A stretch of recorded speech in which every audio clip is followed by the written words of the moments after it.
Hey there, welcome back to a new video যেখানে আমরা শিখব দেয়ারের ব্যবহার। দেয়ারের অনেক রকম ব্যবহার আছে। যেমন দেয়ার বলতে আমরা যেটা নর্মাল বুঝি সেটা কি, দেয়ার মানে হচ্ছে সেখানে, কোনো একটা জায়গাকে বোঝায়, যে হি ইজ দেয়ার, ও সেখানে, দ্য বুক ইজ দেয়ার, বইটা ওখানে। আবার এমন অনেক সেন্টেন্স আছে যেখানে সেখানে কথাটা ইউজ করা হয় না, মানে কোনো জায়গা বোঝানো হয় না। যেমন there is a garden in our house, আমাদের বাড়িতে একটা বাগান ছিল, বাগান আছে। তো এখানে তো সেখানে কথাটা কোথাও নেই, তবুও আমরা এই সেন্টেন্সটায় দেয়ার ইউজ করছি। তো এই ভিডিওতে আমরা সেই সমস্ত ডাউটই ক্লিয়ার করব দেয়ার রিলেটেড, যে কখন কখন দেয়ার আমরা সেন্টেন্সে ব্যবহার করে থাকি। তো দেয়ারের ব্যবহারগুলো শেখার আগে কয়েকটা জিনিস একটু আলোচনা করে নেওয়া দরকার। ফার্স্টে আমরা জানবো সেন্টেন্সে অবজেক্ট কী করে বের করতে হয়। একটা এক্সাম্পল দিই।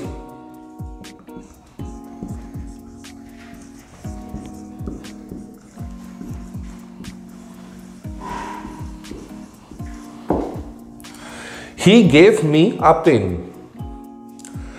এখানে সাবজেক্টকে হি, ভার্বকে গেভ।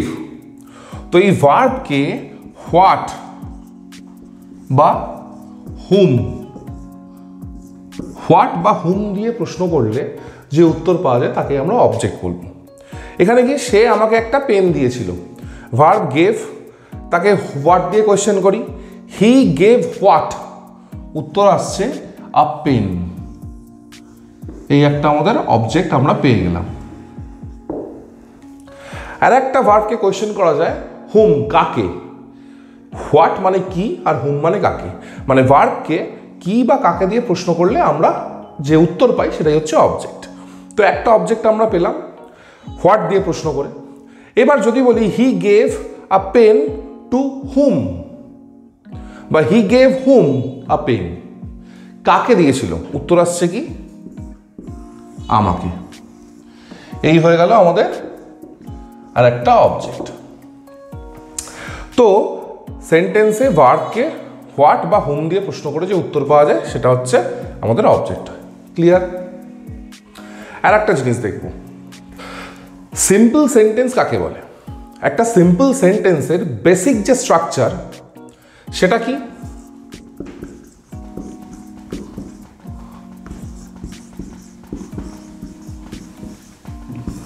একটা সিম্পল সেন্টেন্সের বেসিক স্ট্রাকচার হয় সাবজেক্ট,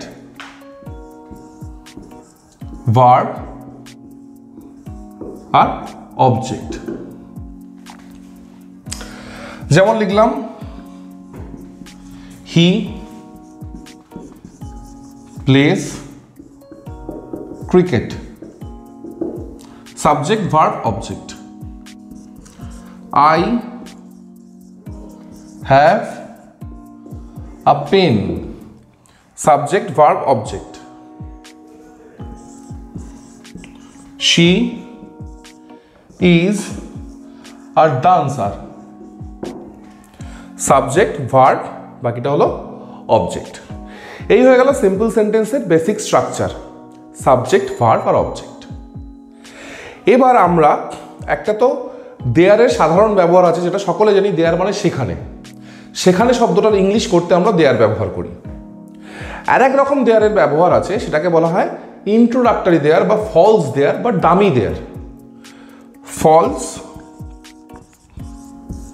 বা ডামি, ডামি সাবজেক্ট বা অবজেক্ট হিসেবে ইউজ হয়। একটা হচ্ছে দেয়ার মানে সেখানে, আর একটা দেয়ারের যে ব্যবহার আছে সেটা হচ্ছে ফলস বা ডামি সাবজেক্ট বা অবজেক্ট হিসেবে দেয়ার ব্যবহার হয়। তো এই যে ফলস বা ডামি হিসেবে যে সাবজেক্ট বা অবজেক্ট হিসেবে যে দেয়ারটা ব্যবহার হয় সেটা শুধুমাত্র এই ক্ষেত্রে হতে পারে, মানে যেখানে সাবজেক্ট আছে, যে সিম্পল সেন্টেন্সটায় সাবজেক্ট আছে, বি ভার্ব আছে আর অবজেক্ট আছে। এই রকম সেন্টেন্সেই, এই সিম্পল সেন্টেন্সটার ক্ষেত্রেই একমাত্র এই ডামি দেয়ারের ব্যবহার হতে পারে। এই যে সাবজেক্টে মেন অ্যাকশন ভার্ব রয়েছে, প্লে বা হ্যাভ ভার্ব রয়েছে, সেখানে কিন্তু ডামি বা ফলস দেয়ার ব্যবহার হতে পারে না। এই যে সাবজেক্ট, বি ভার্ব আর অবজেক্ট দিয়ে যে সিম্পল সেন্টেন্সগুলো তৈরি হয় সেইখানেই একমাত্র ডামি দেয়ারের ব্যবহার হয়। তো এই দুটো জিনিস একটু দেয়ারের ব্যবহার শেখার আগে আলোচনা করার ছিল, করে দিলাম। হোপফুলি ব্যাপারটা ক্লিয়ার হয়ে গেল। এবার চলো আমরা মেইন জিনিসে আস্তে আস্তে ঢুকে যাই। তো দেয়ারের যে নর্মাল ব্যবহারটা আমরা জানি সেটা কি? দেয়ার মানে হচ্ছে সেখানে। দেয়ার মানে কি? দেয়ার মানে সেখানে। আমরা লিখতে পারি হি ইজ দেয়ার, বা একটা নামই দিয়ে দিই, ধরো যে রাজ ইজ দেয়ার, রাজ ওখানে। বা এরকম কেউ কোনো বইয়ের খোঁজ করছে, বললাম দ্য বুক ইজ দেয়ার, ওই বইটা এরকম হাত দেখিয়ে বললাম যে বইটা ওখানে রয়েছে। দ্য ব্যাগ ইজ দেয়ার, ব্যাগটা ওখানে রয়েছে। The bag is there, bag is there. তো এইরকম এই যে সিম্পল ব্যবহার যেটা সকলে আমরা জানি, তো জানি দেয়ার মানে হচ্ছে সেখানে, হেয়ার মানে এখানে, দেয়ার মানে সেখানে। তো এইটা একটা নর্মাল ব্যবহার যেটা আমরা সকলে জানি। এই হয়ে গেল আমাদের ফার্স্ট দেয়ারের ব্যবহার। এবার হচ্ছে যেখান থেকে কনফিউশন শুরু হয় যে ব্যবহারটা দিয়ে, সেই ব্যবহারটা আমরা দেখব। একটা লাইন লিখি। ধরো বললাম একটা বাগান ছিল, একটা বাগান ছিল। A garden was, a garden was মানে বোঝাচ্ছে একটা বাগান ছিল। কিন্তু না, কি বলেছিলাম যে সিম্পল সেন্টেন্সে, যে দেখো এই যে সেন্টেন্সটা তৈরি হতে চলেছে, এই সেন্টেন্সটায় সাবজেক্ট রয়েছে, একটা বি ভার্ব রয়েছে। তো বি ভার্ব রয়েছে, সাবজেক্ট রয়েছে, অবজেক্ট ছাড়া সেই সিম্পল সেন্টেন্সটা কমপ্লিট হতে পারে না। বি ভার্ব যুক্ত সিম্পল সেন্টেন্সে আমাদের কিন্তু একটা অবজেক্ট মাস্ট দিতেই হবে। তো এখানে কোনো অবজেক্ট আছে? এ গার্ডেন ওয়াজ, একটা বাগান ছিল। এখানে ওয়াজটা ভার্ব, এখানে হোয়াট বা হোম দিয়ে প্রশ্ন করে কি কোনো উত্তর পাওয়া যাচ্ছে যে একটা বাগান ছিল কি, বা একটা বাগান ছিল কাকে? কোনো অবজেক্ট নেই, শুধু সাবজেক্ট আছে আর বি ভার্ব রয়েছে। তার মানে আমাদের একটা অবজেক্ট মাস্ট দিতেই হবে। যেহেতু কোনো অবজেক্ট নেই, সেহেতু আমরা অবজেক্ট বসাবো দেয়ার। এ গার্ডেন ওয়াজ দেয়ার। এবার এই যে দেয়ারটা, যেহেতু এই দেয়ারের মানে কিন্তু সেখানে নয়, এই দেয়ারটার কোনো মানেই নেই। এই দেয়ারটা জাস্ট অবজেক্টের জায়গাটা পূর্ণ করার জন্য ব্যবহার হলো। সেই জন্য একে আমরা বলবো ডামি দেয়ার বা ফলস দেয়ার, ফলস অবজেক্ট বা ডামি অবজেক্ট। দেয়ারটা ডামি বা ফলস অবজেক্টের কাজ করছে। এবার এই দেয়ারটাকে যখন খুশি আমরা সামনেও তুলে নিয়ে আনতে পারি, যে দেয়ার ওয়াজ আ গার্ডেন। মানে এই যে সাবজেক্ট আর অবজেক্টের জায়গাটা আমরা কিন্তু চেঞ্জ করলাম। গার্ডেনটা সাবজেক্ট ছিল, এটা অবজেক্টের জায়গায় পাঠিয়ে দিলাম। অবজেক্টের জায়গা থেকে তুলে দেয়ারটাকে কিন্তু আবার সামনের দিকে নিয়ে চলে এলাম। এই জিনিসটা আমরা করতেই পারি। দেয়ার ওয়াজ আ গার্ডেন। ক্লিয়ার? এবার এটাকেই যদি আমরা ইন্টারোগেটিভ সেন্টেন্স বানাই, ইন্টারোগেটিভ সেন্টেন্সে কি করতে হয়? ভার্বটাকে সামনে নিয়ে চলে আসতে হয়। তো আমরা কি লিখবো? Was there a garden, was there a garden. এটা হয়ে গেল আমাদের ইন্টারোগেটিভ সেন্টেন্স। তো বোঝা গেল যে দেয়ারটা কখন ব্যবহার হচ্ছে? একটা সিম্পল সেন্টেন্স, যে সিম্পল সেন্টেন্সটায় সাবজেক্ট আছে, বি ভার্ব আছে, কিন্তু কোনো অবজেক্ট নেই, এরকম সিম্পল সেন্টেন্স হতে পারে না। রুলস অনুযায়ী সাবজেক্ট রয়েছে, বি ভার্ব রয়েছে, সেখানে আমাদের অবজেক্ট লাগবেই। তো সেই কারণে আমরা একটা ডামি অবজেক্ট দেয়ারকে ইউজ করেছি। এবার এই দেয়ারকে সাবজেক্টের সাথে জায়গা অদল বদল করতেই পারি। যেমন এখানে দেয়ারটা সামনে চলে এসছে, কি হয়ে গেছে? There was a garden. A garden was there, there was a garden, জায়গাটা অদল বদল করে নিয়েছে। আর ইন্টারোগেটিভ বানালে কি হয়ে গেছে? ওয়াজ দেয়ার এ গার্ডেন, যে ভার্বটাকে সামনে নিয়ে চলে আসা যায়, সেই সামনে তুলে নিয়ে আমরা চলে এসে এটাকে ইন্টারোগেটিভ বানিয়েছি। চলো আর একটা লাইন দেখাই। এ garden was dash in my house. আমার বাড়িতে একটা বাগান আছে।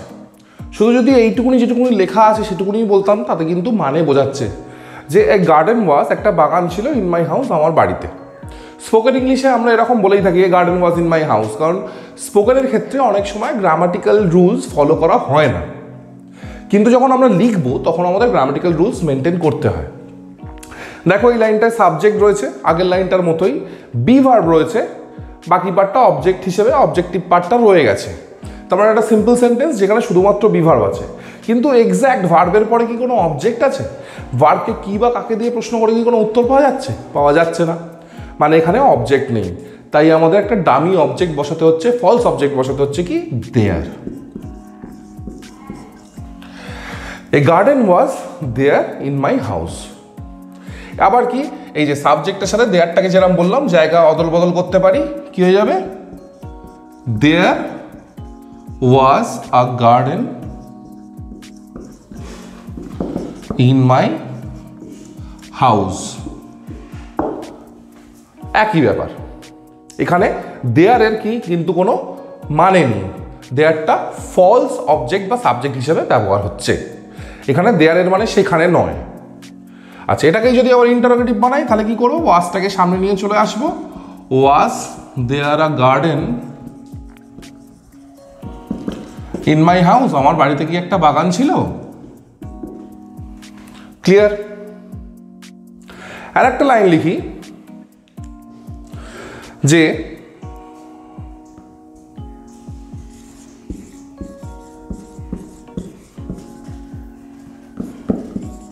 someone is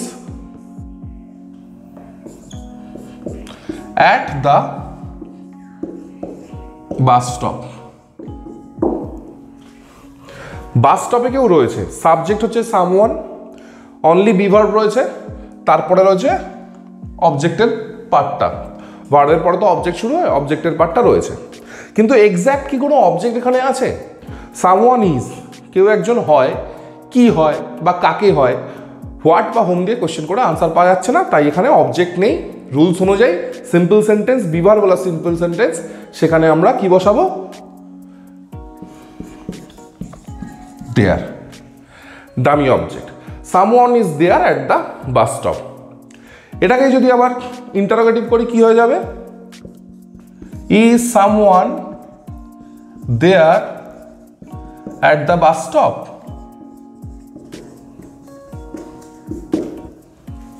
বা এরম লিখলাম, is anyone there in the house. আমরা স্পোকেনের ক্ষেত্রে বলার সময় বলেই থাকি is someone in the house, is anyone in the house, দেয়ারটা কিন্তু ইউজ করি না। কিন্তু রুল অনুযায়ী আমাদের দেয়ারটা ইউজ করতে হচ্ছে। কেন ইউজ করতে হচ্ছে? ফার্স্টে এই লাইনটা দেখালাম, সামওয়ান ইজ দেয়ারটা কেন বসলো, তারপরে ইন্টারোগেটিভে দেখালাম যে কীভাবে ইন্টারোগেটিভ সেন্টেন্সটা তৈরি হচ্ছে। মানে আমরা অনেক সময় এরকম কোয়েশ্চেন শুনে থাকি বা আমরা করে থাকি যে বাড়িতে কেউ আছেন, বা আমাদের বাড়িতে কেউ জিজ্ঞেস করতে আসে পুজোয় চাঁদা কাটার সময়, বা কেউ আমাদের বাড়িতে কোনো দরকারে আসার সময় বাড়িতে কেউ আছেন, তো তখন ইজ এনিওয়ান দেয়ার, এই দেয়ার শব্দটা কিন্তু ইউজ করতে হয়। Is anyone there in the house কেন ইউজ করতে হয়? এই যে এই সেন্টেন্সটার মাধ্যমে বোঝালাম, তারপর সেটাকে ইন্টারোগেটিভ ফর্মে দেখালাম যে যখন আমরা এরকমভাবে কোয়েশ্চেন করবো is someone there, is anyone there, তখন ইন দ্য হাউস এরকম বলার সময় is someone there in the house, is তো তখন কেন দেয়ার কথাটা ইউজ করতে হয়, এই যে সেটা বোঝানো হলো। আচ্ছা, তাহলে দেয়ারের সেকেন্ড ব্যবহারটা ক্লিয়ার হলো। যে সেন্টেন্সে, সিম্পল সেন্টেন্সে সাবজেক্ট রয়েছে আর বি ভার্ব রয়েছে, অবজেক্ট নেই, সেখানে আমরা ডামি সাবজেক্ট হিসেবে ডামি অবজেক্ট হিসেবে দেয়ার ইউজ করছি। দেয়ারের জায়গাটা অদল বদল করে নেওয়া যায় সাবজেক্টের সাথে, তখন দেয়ারটা হয়ে যাবে ডামি সাবজেক্ট, কারণ সাবজেক্টের জায়গা যেহেতু চলে আসছে। তো dummy subject, dummy object, subject অবজেক্টের ব্যাপার নয়, দেয়ারটা মোট কথা কেন ইউজ হচ্ছে সেটাই মেন বিষয়। তো সেটা হোপফুলি বোঝা গেছে।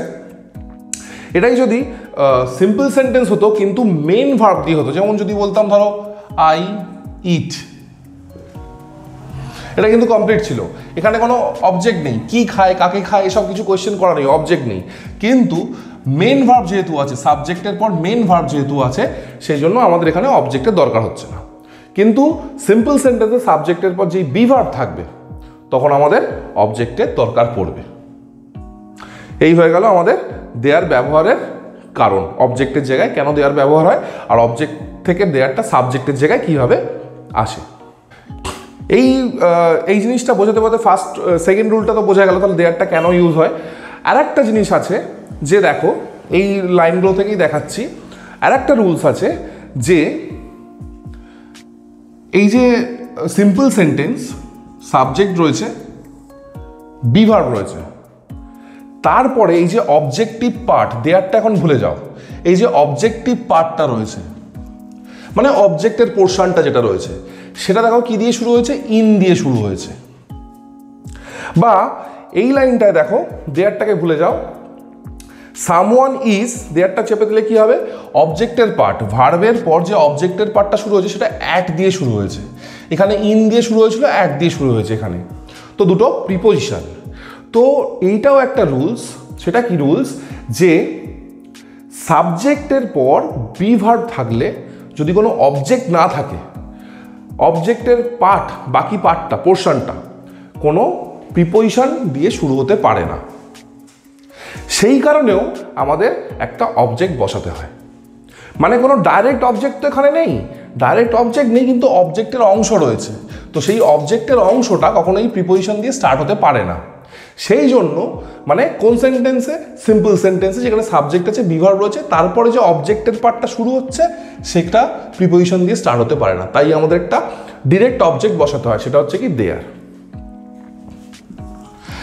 নিচের লাইনটাতেও তাই, সামওয়ান ইজ, তারপর দেখো ভার্বের পর যে অবজেক্টের পার্টটা স্টার্ট হয়েছে সেটা অ্যাট দিয়ে স্টার্ট হয়েছে, এরকম শুরু করা যায় না। সাবজেক্টের পর বি ভার্ব থাকলে সিম্পল সেন্টেন্সে একটা অবজেক্ট লাগবেই, তারপর যে অবজেক্টিভ পার্ট রয়েছে, অবজেক্টের পার্ট রয়েছে সেটা প্রিপোজিশন দিয়ে শুরু করলাম, কোনো প্রবলেম হবে না। এটা কিন্তু হয়ে গেল দেয়ার ব্যবহারের আর একটা কারণ।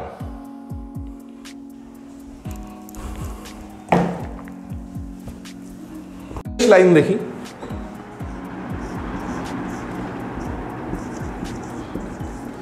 many pens are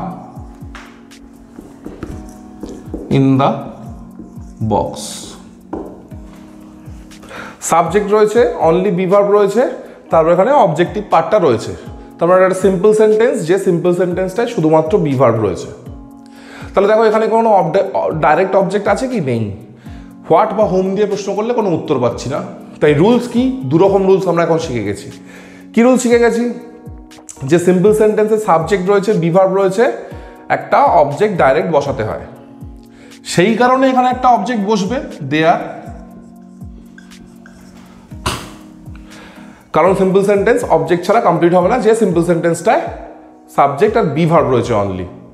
আর একটা রুলস কি, এই যে সাবজেক্ট রয়েছে, বি ভার্ব রয়েছে, আর তারপর অবজেক্টের পার্ট ডিরেক্ট অবজেক্ট ছাড়া, মানে হোয়াট বা হোম দিয়ে কোয়েশ্চেন করে আনসার যে পাওয়া যাচ্ছে এরকম কোনো অবজেক্ট, ডিরেক্ট অবজেক্ট ছাড়া যদি বাকি পার্টটা কোনো আর্টিকেল দিয়ে স্টার্ট হয়, প্রিপোজিশন দিয়ে স্টার্ট হয়, তাহলে সেখানে তার আগে অতি অবশ্যই প্রিপোজিশনের আগে একটা অবজেক্ট বসাতেই হবে। মানে অবজেক্ট ছাড়া, অবজেক্টিভ পার্ট, ডাইরেক্ট অবজেক্ট ছাড়া অবজেক্টিভ পার্ট প্রিপোজিশন দিয়ে স্টার্ট হতে পারে না, মানে ভার্বের পরেই অবজেক্টিভ পার্ট কোনো প্রিপোজিশন দিয়ে স্টার্ট হতে পারে না, একটা ডাইরেক্ট অবজেক্ট লাগে, সেই কারণের জন্য আমরা এখানে দেয়ার বসাচ্ছি। ক্লিয়ার? এই দুটো কারণের জন্য আমাদের দেয়ার বসাতে হচ্ছে। তো একদম এই ভিডিওটা যখন শুরু করছিলাম প্রথমেই বলেছিলাম না, শুধুমাত্র সাবজেক্ট রয়েছে, বি ভার্ব রয়েছে, অবজেক্ট না থাকলে অবজেক্ট বসাতেই হবে, অন্য ক্ষেত্রে লাগে না। যেমন একটা উদাহরণ দিয়েছিলাম, আই ইট। শুধুমাত্র এই যে সেকেন্ড রুলসটা বললাম যে অবজেক্টিভ পার্ট ভার্বের পরেই, অবজেক্টিভ পার্ট প্রিপোজিশন দিয়ে শুরু হতে পারে না, এই রুলসটাকে ফলো করে আমরা একটা ব্যতিক্রম দেখতে পাই, যে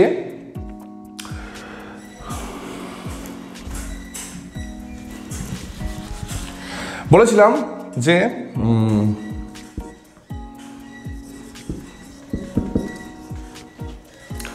আই সুইম, যদি এইটুকুনি বলি তাহলে সেন্টেন্সটা ক্লিয়ার হয়ে যাচ্ছে, কিন্তু এইটুকুনির পরে যদি কোনো একটা অবজেক্টিভ পার্ট থাকে, যেমন দিলাম ইন দ্য রিভার,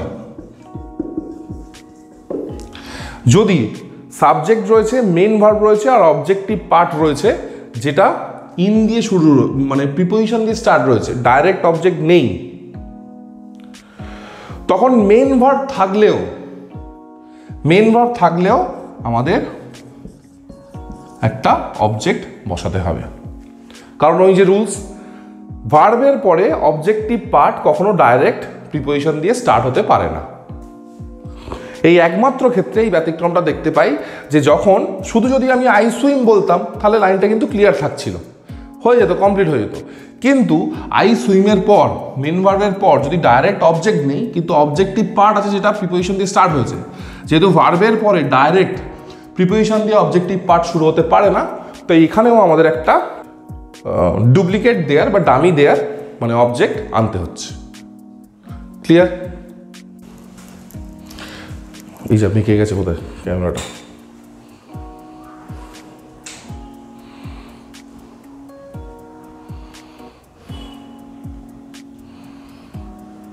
আর একটা লাইন দেখাই just to clear out the confusion, যে দে ক্যাচ